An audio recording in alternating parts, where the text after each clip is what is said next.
ever noticed how when you focus on something, the more of that you get?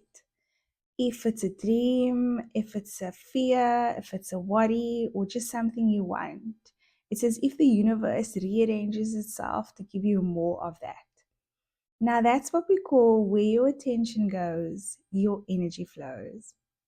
Hello again, and welcome back to the universe, where we talk all things you. Today, we're going to look at the topic where your attention goes, your energy flows.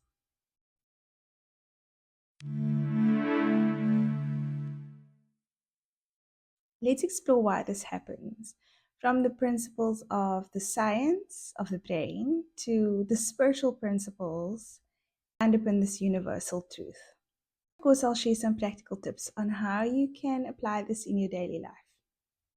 Let's talk science. Did you know that your brain is like a garden? I want you to imagine your brain to be a garden. And the more you plant a seed of something, the more that thing is going to grow. Plant a rose seed in your garden, you'll get roses, right? Your brain works in the same way.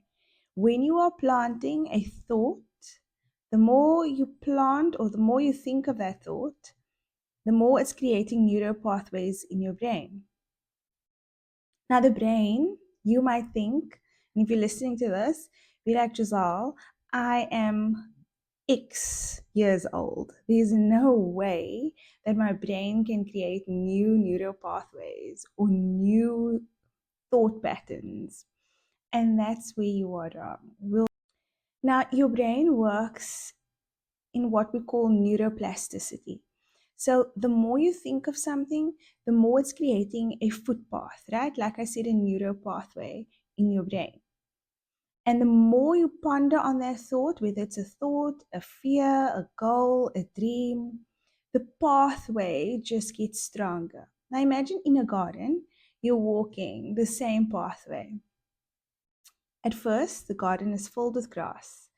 And wherever you're walking, you walk that same route every day. Eventually, it's going to create a footpath.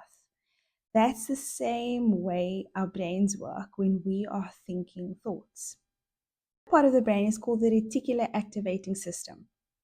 I heard about this when I was on one of our work strengthening forums, and this guy was explaining that your reticular activating system is like just when you see what is in front of you. Now, let me explain it to you a little bit better. Think of it as a search bar on your computer.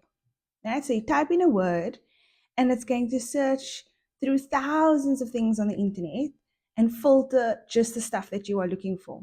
Now, your brain or your reticular activating system acts in the same way. Imagine you're considering buying a car. Now, think of a brand of that car. Has it ever happened to you that when you think about that thing, all of a sudden on the road, that's all you see, that brand of car?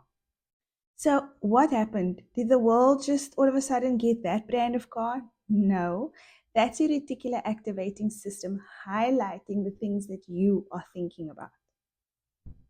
Now, it doesn't just work for objects, it works for beliefs as well.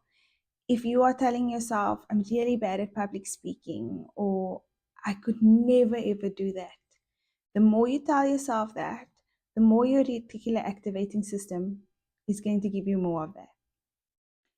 Take yourself back to my previous episode where I spoke about the fact of my vision board. Didn't matter what was happening in my situation, I just kept focusing on the vision board. And because my reticular activating system was focused on that, that's what I got.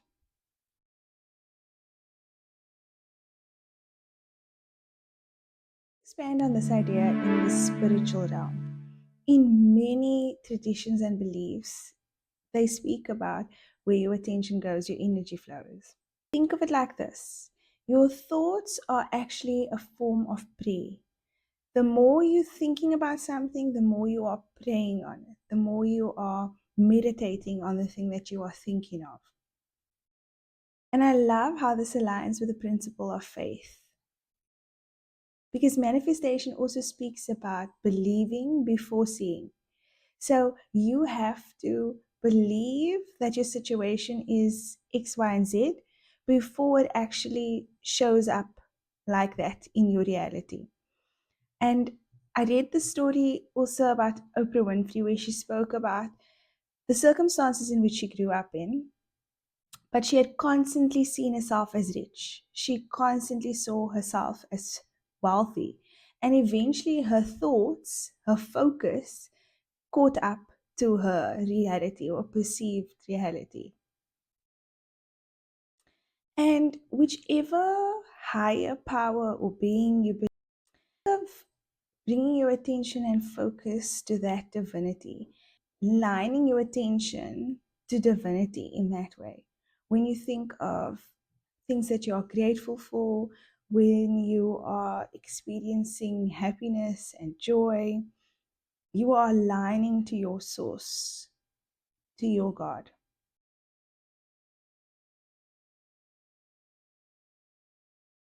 I insert personal story. I'm going to tell you one of the stories of where it worked for me, where I put my attention, that's where my energy flowed.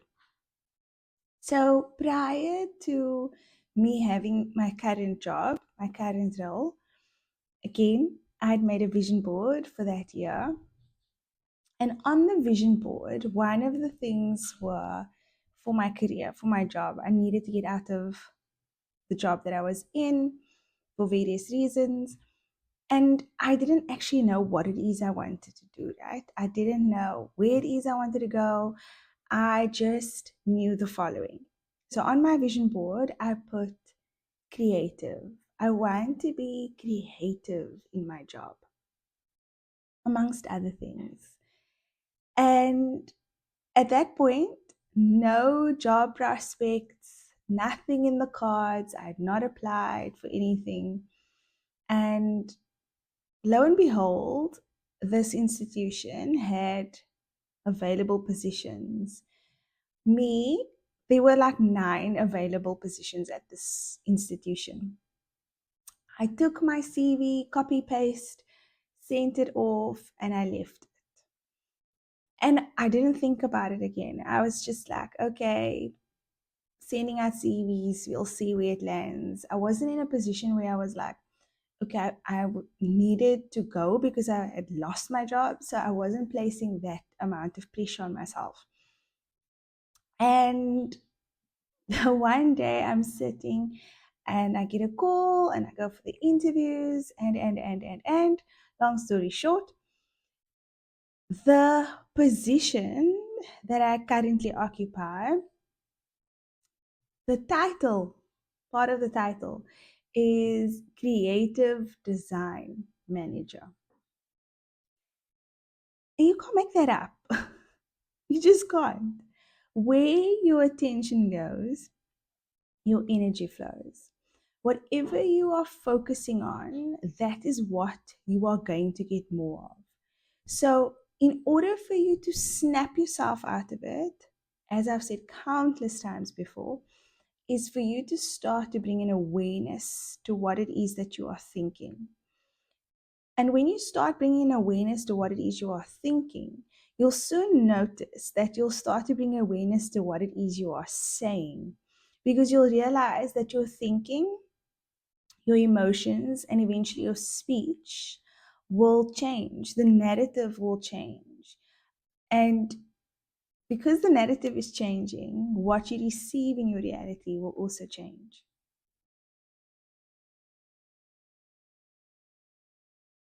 Practical steps. This is going to feel super awkward at first if you're not used to doing it, but with practice, you'll become better and better at it. I want you to visualize what you see your life like. Spend time in your day, whether you have quiet time in the morning or you have quiet time in the evenings. Spend time thinking about and visualizing what your life is like. But more so than visualizing what it's like, feel into what you would feel like living that life. If it is one of your goals to be healthy, to be more agile, be more active, Think about what that looks like for you. Are you at the gym? Are you doing a dance class? Are you walking more? And then feel what it would feel like to be there. If you're walking on the beach, imagine yourself walking on the beach, hearing the birds, the waves crashing, feeling the cold air on your skin. If it is that you want to eat healthy, what does that look like? If it is that you want to have more time for rest, what does that look like?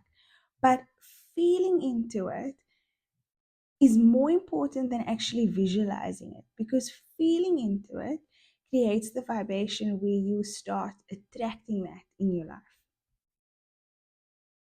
Now, this week's challenge, I want you to track your attention.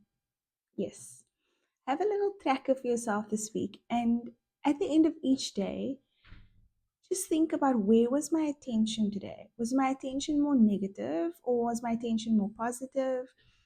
And also bring in awareness to your emotions, because that's like a GPS for you, like a guide to be like, hey, you are off track. Why are you feeling this way? Because your thinking is impacting your emotion, and your emotion then impacts your speech, and your speech impacts your reality. So track your attention this week and see where you can improve, and what's that negative tape that's playing in your head constantly, and try and rephrase and rework and reshift that. Now let me leave you with this. Energy flows where your attention goes. So this week and forever after this, may your energy flow towards your dreams. Now, if this episode resonated with you, please share it with a friend. I look forward to seeing you on the next episode. Remember to be happy, to be bright, and to stay true to you.